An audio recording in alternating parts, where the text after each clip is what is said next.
بات یہ ہے کہ یہ جن کی ہم بات کر رہے ہیں طلباء ہیں اور یہ پڑھے لکھے لوگ ہیں، تو ان کو فرسٹ آف آل تو یہ چاہیے کہ یہ لوگ جتنے جو بھی ادارے جہاں پہ ایڈمیشن لینا چاہتے ہیں، چاہے وہ UK میں، آسٹریلیا، کینیڈا کہیں بھی ہے، تو انہیں فرسٹ آف آل تو چاہیے کہ تھرو انٹرنیٹ ان اداروں کو ڈائریکٹ اپروچ کریں۔ جب یہ یہاں کسی سے کنسلٹنسی لیتے ہیں، کسی بھی کنسلٹنٹ یا ریپرزینٹیو کے پاس جاتے ہیں، تو صرف اس ریپرزینٹیو کے اوپر ریلائی نہیں کریں، اس ادارے کو جس کو وہ ریپرزینٹ کر رہا ہے اس کو ڈائریکٹ بھی اپروچ کر سکتے ہیں وہ، اور اس کے علاوہ اور بھی کئی سورس، جیسے ہمارے یہاں پہ برٹش کونسل موجود ہے ایجوکیشن UK ہے، UK کے حوالے سے، اسی طرح آسٹریلیا کے حوالے سے ایجوکیشن آفس یہاں پہ موجود ہے جو ان کو انفارمیشن پرووائڈ کر سکتا ہے۔ تو اس میں اسٹوڈنٹس کی جو ہے، اس کے علاوہ اگر وہ دیکھنا چاہتے ہیں کہ ریلائبل کنسلٹنسی ہے یا نہیں ہے، اس کے لیے ایک بہت اہم جو کیا جا سکتا ہے کہ وہ یہ ہے کہ یہ طلباء جو ہیں وہ ریفرل لیں، ٹھیک ہے، جو پہلے طلباء جا چکے ہیں ٹھیک ہے، کامیابی سے بغیر کسی پرابلم کے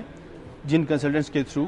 تو یہ ایک اسٹرانگ اور ایک بڑا کلیئر وے ہے ان کو انفارمیشن لینے کے لیے۔ اچھا طلعت صاحب، اس پر ہم گفتگو جاری رکھتے ہیں، لیکن اس وقت ہمارے ساتھ موجود ہیں پنجاب کے وزیر قانون رانا ثناءاللہ، جو اس وقت ٹیلی فون لائن پر ہمارے ساتھ موجود ہیں۔ بہت بہت شکریہ رانا صاحب، یہ ایک انتہائی اہم ایشو ہے، آپ نے وقت دیا۔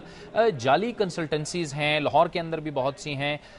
کیا سمجھتے ہیں کہ حکومت کی کیا ذمہ داری بنتی ہے اس طرح کے کنسلٹنسیز کو بند کرانے میں، تاکہ وہ جو معصوم طلباء ہیں ان کا مستقبل تاریک نہ کر سکیں؟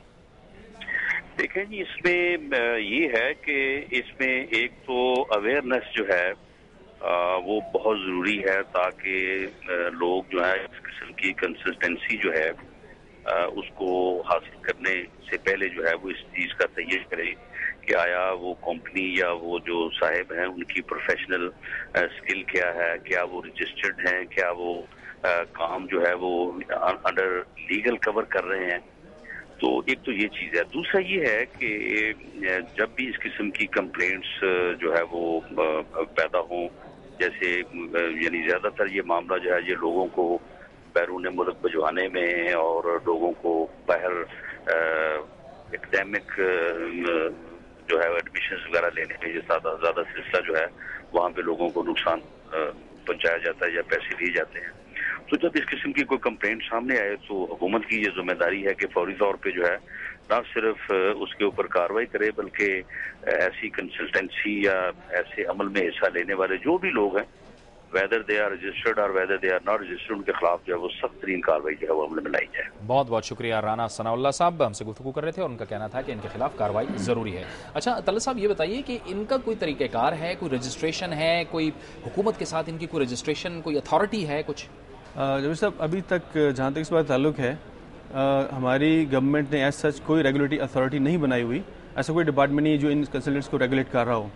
اپنے طور پہ کچھ کنسلٹنٹس جو ہیں انہوں نے کچھ باڈیز بنائی ہوئی ہیں، لیکن ایز سچ ان کو گورنمنٹ لیول پہ ریگولیٹ نہیں کیا جا رہا۔ جو جینون کنسلٹنٹس ہوتے ہیں ان کے لیے بھی پھر مسائل بنتے ہیں؟ جی آف کورس، یہ بات صحیح ہے، چونکہ جب لوگ آتے ہیں اس طرح کے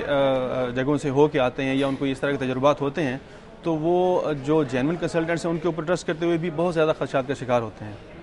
اچھا طلعت صاحب، آپ بحیثیت کنسلٹنٹ، آپ ہمارے جو طلباء ہیں، یوتھ ہیں جو اس وقت پروگرام دیکھ رہے ہیں، اگر وہ باہر جانا چاہتے ہیں تو آپ کون سی وہ گائیڈ لائن ان کو دیں گے کہ وہ اس گائیڈ لائن کو فالو کریں تاکہ ان کو اس قسم کی مشکلات اور اس قسم کی ہزیمت کا سامنا نہ کرنا پڑے؟ ذرا ہمیں اس گائیڈ لائن کی تفصیل سے بتائیں۔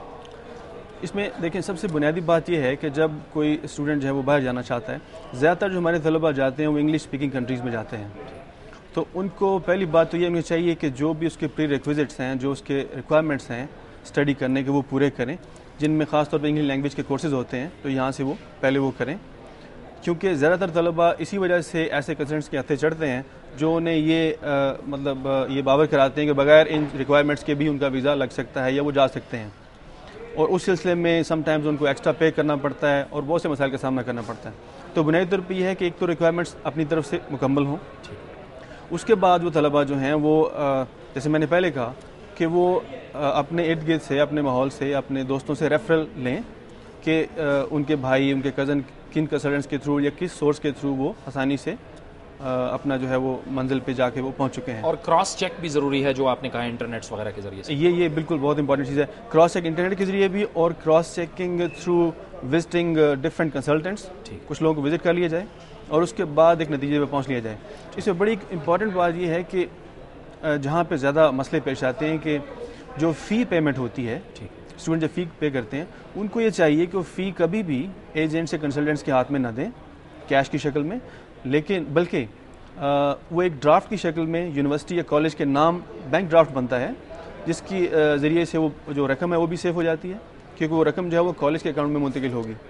جس کی وجہ سے درمیان میں جو یہ مسئلہ ہے یہ پیدا ہونے کا خدشہ کم سے کم ہو جاتا ہے۔ بہت بہت شکریہ طلعت نعیم صاحب، ایجوکیشنل کنسلٹنٹ، ہم سے گفتگو کر رہے تھے اور گائیڈ لائنز دے رہے تھے ان طلباء کے لیے جو کہ باہر کے ممالک میں تعلیم حاصل کرنا چاہتے ہیں۔ یہ تھا ہمارا آج کا پروگرام نیوز واچ سے جاوید اقبال کو اجازت دیجیے، اللہ حافظ۔